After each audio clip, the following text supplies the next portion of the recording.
on, everybody? Welcome back to another episode of the Dr. Movie Show. Kind of like that too, the Dr. Movie Show, where I'm talking about the movies that I watched while I'm driving the road, because that's basically all I do with my life anymore, is just drive up and down the road. Yeah, it's that exciting. So, again, I've been watching a whole lot of Tubi because it's free and it's cool when they got a lot of movies on there that you're like, yeah, why not, right? So far, I've been more pleased with their selection than a lot of other of our apps, I guess you would say, without naming any names. But they're kind of hitting it for me right now. So there's enough of everything. So tip of the hat to Tubi for giving me enough fodder to make a show. Speaking of fodder, I haven't seen this movie since I was probably 14, something like that. I guess I felt like there was no need to revisit, but I revisited it, and I still feel about the same way as I did before I watched it. There was really no need, but at the same time, there's a lot I learned. And the movie I'm talking about is from 1985, Ghoulies, with that ever-popular PG-13 rating that we have. And this thing's classified as a fantasy comedy. Totally makes sense, right? We know that this thing kind of spun out of control, and we got a bunch of series out of it. Were they needed? I don't know, because you know what? I'm planning on following it up by doing the sequels as well. If that's a smart move, I don't know. You can let me know. Chances are, though, by the time you've heard this, I've already got through all of them. So, too late. Let's read the synopsis here in case you are not familiar whatsoever with the iconic story that is Ghoulies. Yeah, that just sounded good. Let's see here. As a child, Jonathan was almost killed by his father, Malcolm, who's played by Michael DeBar, by the way, who we brought up in another movie recently. Almost killed by his father, Malcolm, during a satanic ritual. Yeah, no family dysfunction here whatsoever.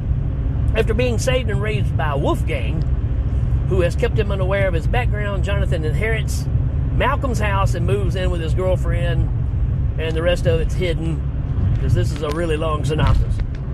But yeah, so dude gets the rights to the homestead, only to find out that he has this background in this stuff, even though he's never really messed with it, but things start coming natural.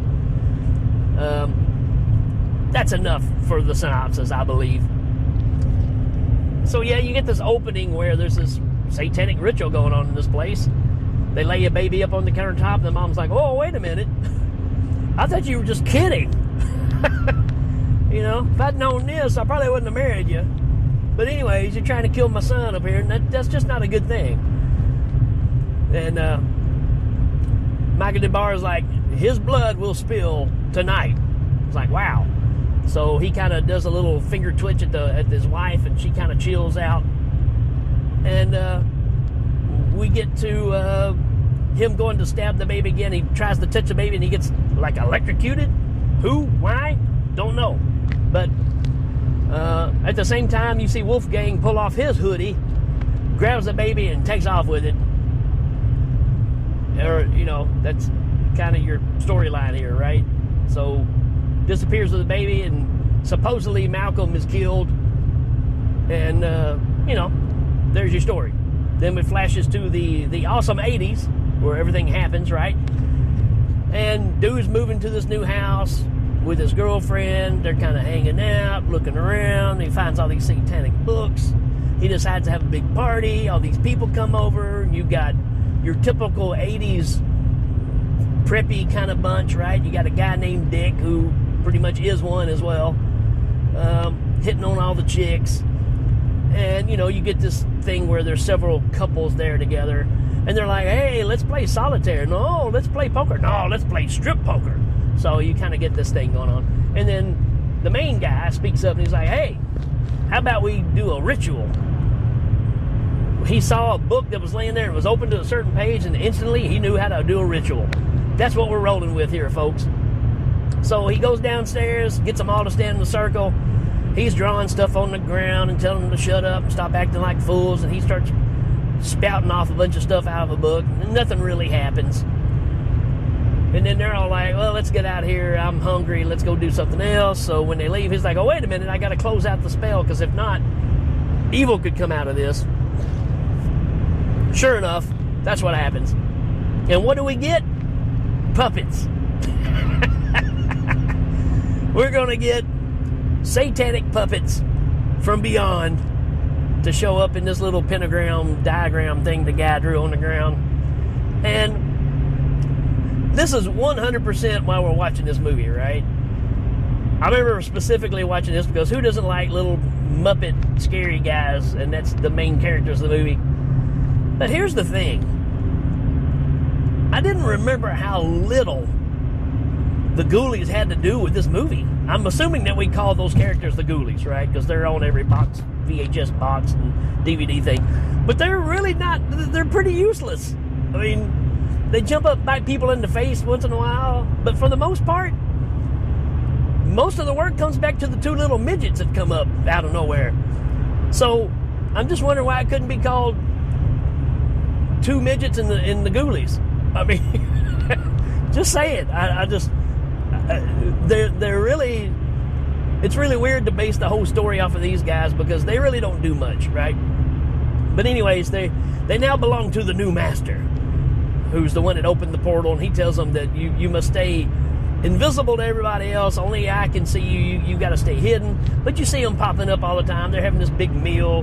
He invites all of his friends back for a second time because he has to do this ritual to gain this power, right? He's talking to these two appearing midgets that are now belonging to him, and they say you have to do this ritual to get all-knowing power and all-knowing evil, yada yada. You know, this guy's getting deep. And all the while, his girlfriend's like, what are you doing? I come down here, you're in a robe, you're throwing, flash paper, making things explode, and you're saying words in Latin. What's happening here? Yeah, I mean, she's like, I'm not going to hang out with you if you're just going to dabble in black magic, right? Which I would imagine anybody would think this, right? Hey, if you're messing with stuff, I'm checking out.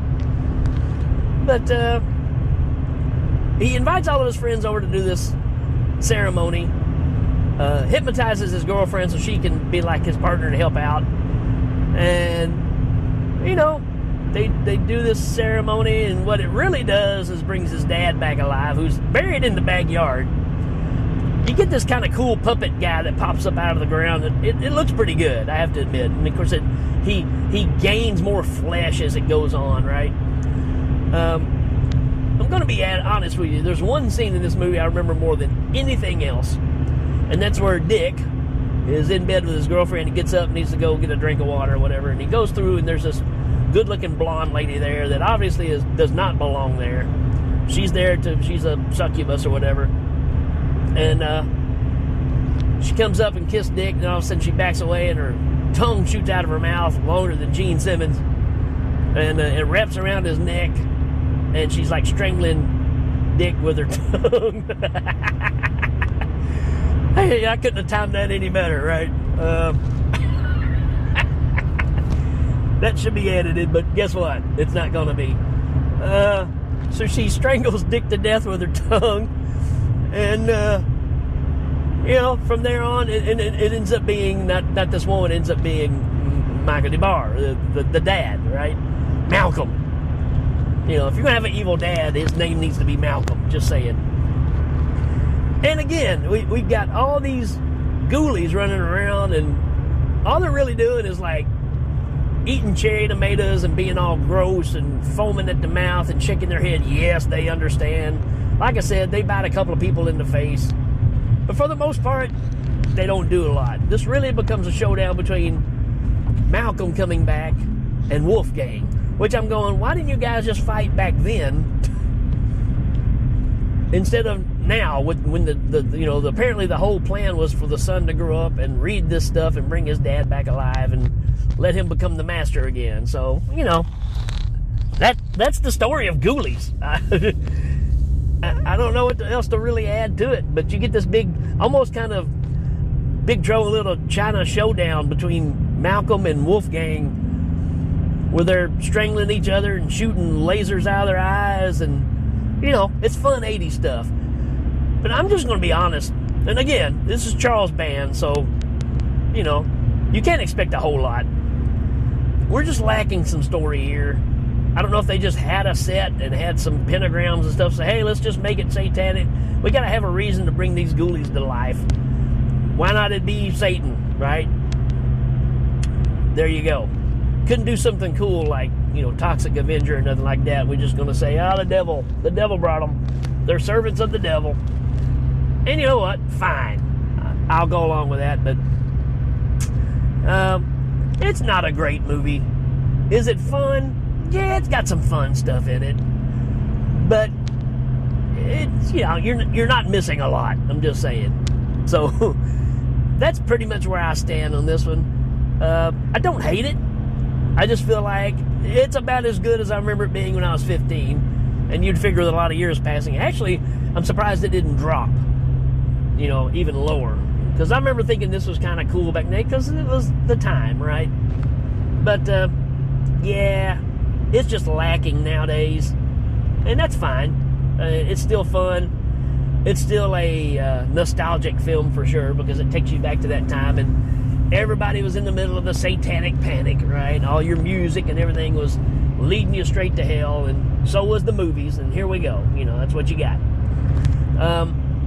I'm going to give this a 3 out of 5. That's probably a little high, but just for the nostalgic fact and the fact that it stood long enough to make some sequels, you got to give it a little credit, right? That's pretty much where I stand on this one. So there you go, folks. That's my take on Ghoulies. And like I said, it's on Tubi. You can check it out for free and enter at your own risk, right? Because they'll get you in the end. That was the whole slogan, right? Oh, yeah. The one in the toilet, that's on the cover. It's like, yeah, does that even... I don't know that even really happens in the movie. Maybe it does. It's pretty irrelevant. But there you go. It's Ghoulies.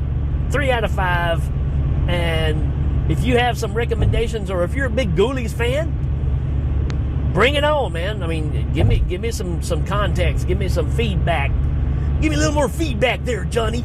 And that's David Lee Roth, in case you don't know. What that's from is there's a concert on YouTube. Van Halen at the US Festival, 1983. You know the US Festival, right? It was like the second Woodstock. One of the most infamous Van Halen shows ever, and it's all on tape. It is a train wreck from beginning to end. And he comes out to sing Ice Cream Man. And he's brought this acoustic guitar that looks like it fell out of a plane on the way there. It makes Willie Nelson's guitar look like a piece of art. And he's trying to get it tuned up, and they're getting feedback in the monitors, and he's just there going, hey, a little more feedback there, Johnny. He's wanting to sing the song, right? These people didn't come here to hear feedback. They come here to hear some rock and roll, man. And so I had to explain myself. You can watch that too. That's pretty incredible. If you've never seen the Van Halen at the US Festival, you see why not even a year later the band broke up, because it was heading that direction. Anyways, Ghoulies is the subject. Ghoulies is on Tubi for free. Check it out. Enjoy it. Let me know what you think. And we will check you later.